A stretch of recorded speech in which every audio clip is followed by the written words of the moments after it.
Hello coders, and welcome to How to Fix. In today's video, we'll be focusing on a new bug that you might find challenging to solve. So without further ado, let's dive into today's bug.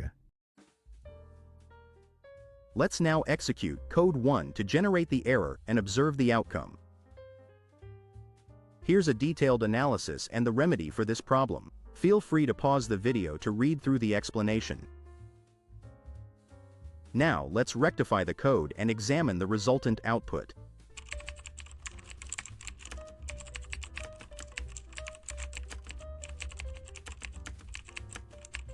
And presto, the code works perfectly and our output is just what we anticipated. The bug is no more. That wraps up our video for today. If this video was of help, don't hesitate to hit the like button and subscribe to our channel for more programming fix videos.